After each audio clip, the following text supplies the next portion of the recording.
So that's just one step on how I've installed the insulation on the roof, and then the next step after that will be to put the 12mm battens on these beams going across. That will then allow me to secure the tongue and groove roof that I'm going to put up.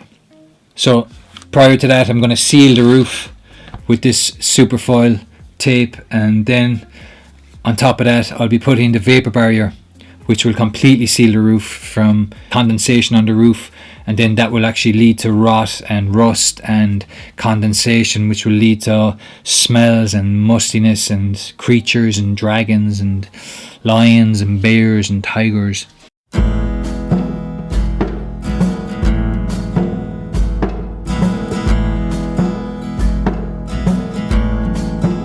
Continuing with the insulation of the roof, I'm using these stick pins, and I discovered them by watching a YouTube channel by a guy called Greg Virgo, and he explained that these are the correct things to use, so this is the reason I'm using them.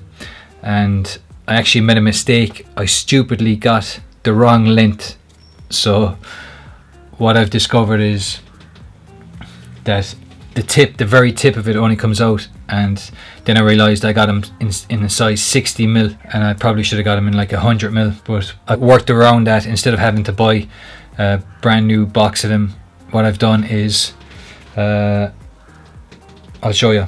So basically I have one stuck here. Never mind this cable. This cable is just I was testing some lights that the LED lights that I was chasing the cables for it. So here's one there, and then this other one you take off, and there's a sticky side on it, and then stick it right there. And then what you do is you get your insulation board. The pin sticks through this side, the other side, and I've just have enough on this one to connect this little, it secures it in place. So for this one, you can barely see it here, and that's because it's not actually long enough, because I think I got them 60mm and the board is 50mm. So what I'm doing here is I just put this up, put the locking mechanism up, and then you just Stanley knife out. And then what I do, grab the fastener. So that's how you do it.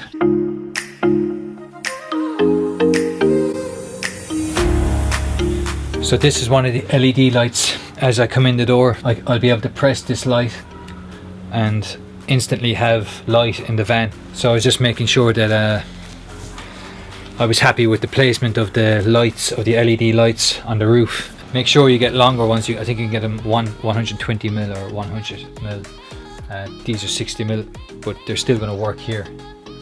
And what you do is you just stick them to the roof of the van, just like that. And then the same with this one. Take it off, stick it to the roof of the van.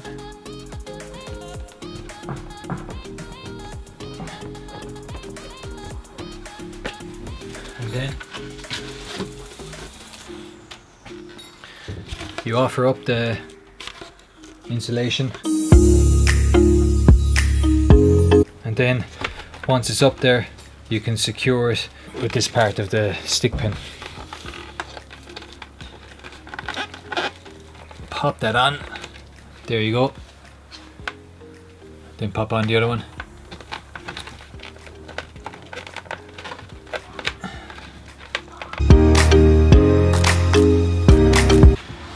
Then you cover that with the foil tape, and that's how I've installed most of the insulation in the van, using the stick pins. So again, if you want to go see how it's probably done properly, go check out Greg Virgo's YouTube channel. He shows you how to use the stick pins, and also he's got a vast amount of knowledge with regards how to build a van and definitely well worth checking out his channel. Okay, so the next step with finishing the roof is to cut the 12 Mil Ply Batons, and these battens are going to be fixed to these beams. So if you see these beams that are running across the van, it'll be something similar to this, and that will go up there. I'm obviously going to cut here and allow that conduit to go along the roof of the van. So I'll cut the strips and then I will secure them to the beams of the van using Sikaflex. The beams measure, say, roughly 55 mil. So I'll cut the 12 mil plywood battens to 55 mil and then install them. So let's go.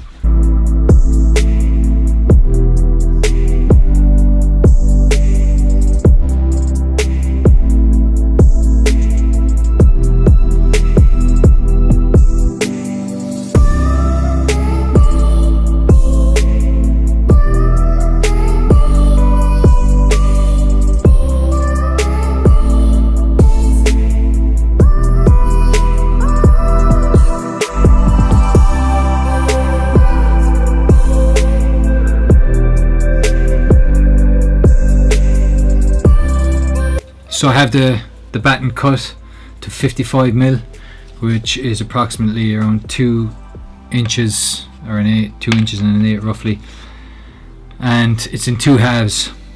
So that's because, if you can see, I have the conduit running up the center of the van, and that's so I can connect the LED lights.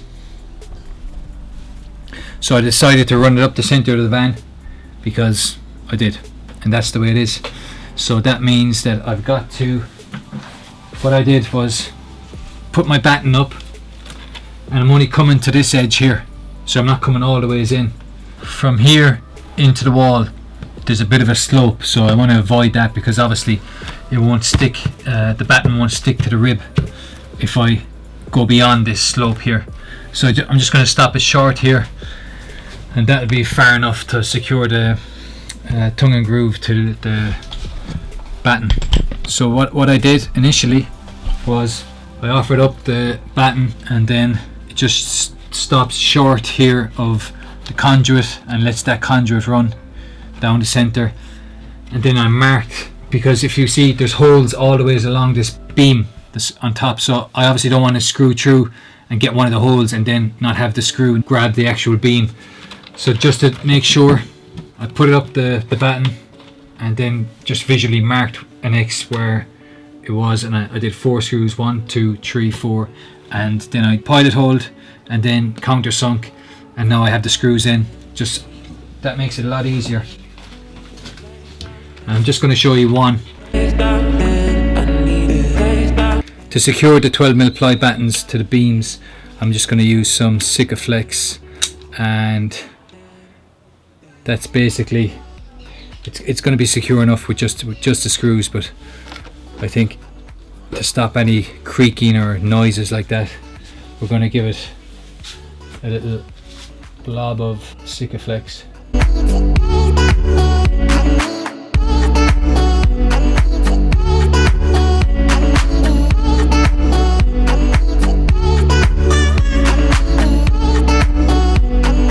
So that's it, really secure. That's going to go nowhere, and that's going to give me a really strong base that I can then secure my tongue and groove paneling. Once I have all these battens installed, I will seal in these joints. I will seal over that with some foil tape, and then once that's done, I'm going to then vapor barrier the whole roof, and that then will seal in the roof. So that's it for this episode.